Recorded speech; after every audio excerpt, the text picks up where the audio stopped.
I thought it would be a good idea to share with you some ideas around content creation, some creative thinking ideas around what to actually talk about with your business.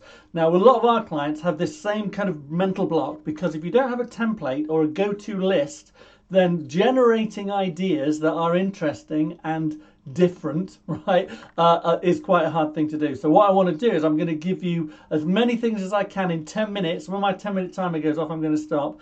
Ideas about where to start when you're actually generating content to put out on social media, right? So I'm just going to go for it. So the first thing here is, let me have a look, can you see this? Is you want frequently asked questions, right? FAQ, frequently asked questions. So stuff that you find yourself repeating over and over again, deal with that in Facebook posts and videos. The second thing will be frequently never asked questions, right?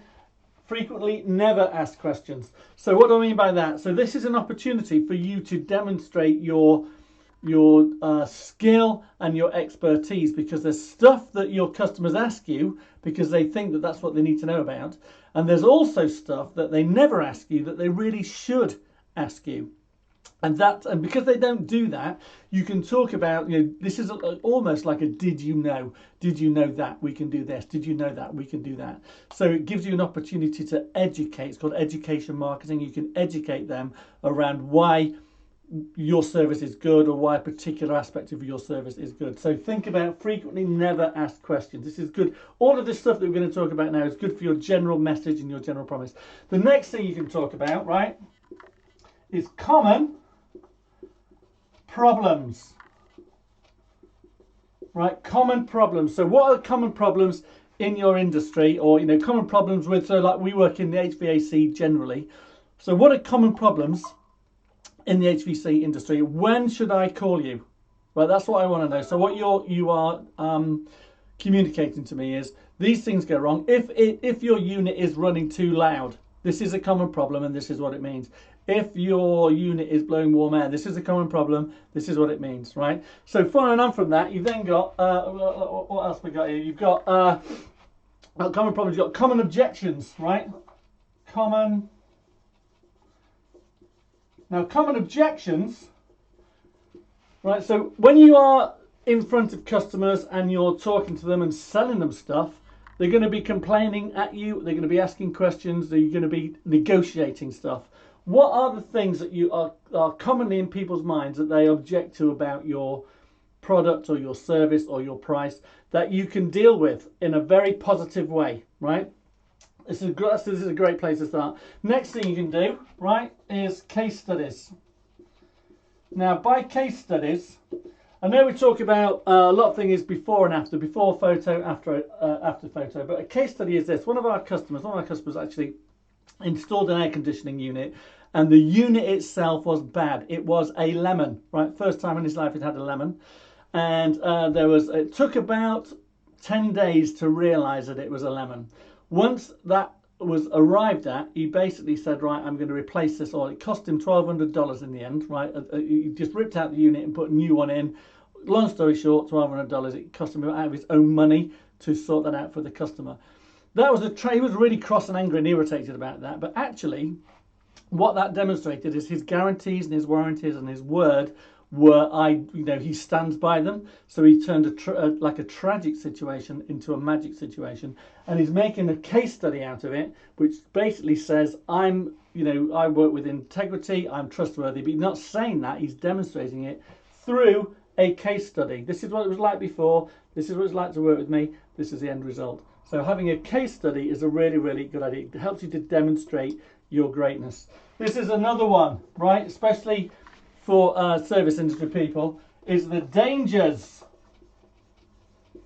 of do it yourself. The dangers of DIY. Or let me help, I've got a bit of an electrical problem, let me fix that. I'm going to try and, I've got a very expensive carpet, I'm going to try and clean it. I don't really know what I'm doing. What are the dangers of that? Why do you want to go, stop! Don't do that! Talk about the dangers. Because then you can come back to, when do they need to call you? Go back to common problems. When should you call me? The dangers of DIY. Really, really important, right? Next thing you talk about is your guarantees. I can never spell this. Your guarantees. What do you guarantee? Why do you guarantee it? Why it's important? Talk to customers about that, because again, that is saying, do business with me because you can trust me, I'm great. And we have these guarantees in place because of common problems, common markets, blah, blah, blah, right? Next thing is, you can talk about the latest tech and tools that you use. What's the latest tech and tools that you use, and why that's important, and why that enhances the service that you offer, and why you love them, right? People are interested. People are interested in this kind of stuff. You can then talk about your add-ons or your accessories. Add-ons, accessories. Accessories, right? This is an opportunity for you to showcase what it is that you do. Did you know? Look at this. Look at this little gadget you can have as an add-on to our main service. A lot of people might not know about it. I don't know, things like Wi-Fi thermostat, for instance, or you can have like home monitoring or remote monitoring, that kind of thing. These are little accessories, the kind of things that we do on top of our main signature business. Let me tell you all about it, and then the benefits of that. Next thing you've got to know, maybe you could then talk about how to know legit, right? How to know legit. How do you know that the HVAC guy coming to your house is actually licensed? Or that the business that's coming to your house is legitimate and they're insured. What are the kind of things? So this is an information piece.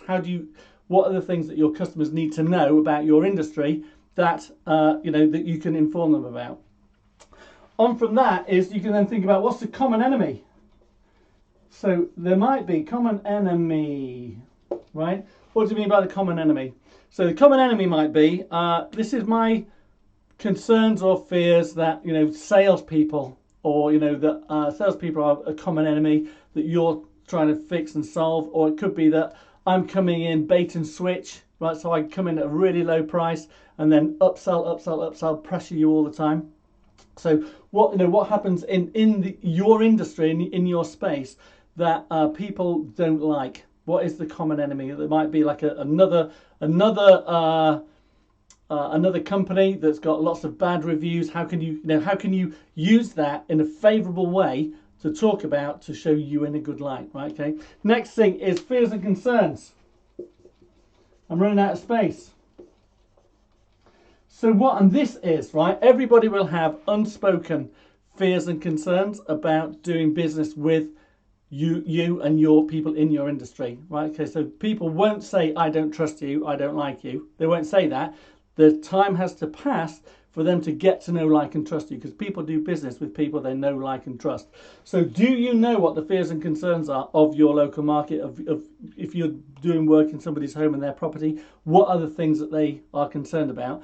And what can you do? What will they need to know and hear from you in order to allay those fears and trust you more? So when you come to thinking about creating some content, could it potentially be that you have a little video and you're saying, look, this is the state that we found it, now look at it, this is the state that we've left it better than we've found it, that kind of thing, all right? And then maybe the last thing is you can have things like don't leave it consequences. So you want them to take action, right?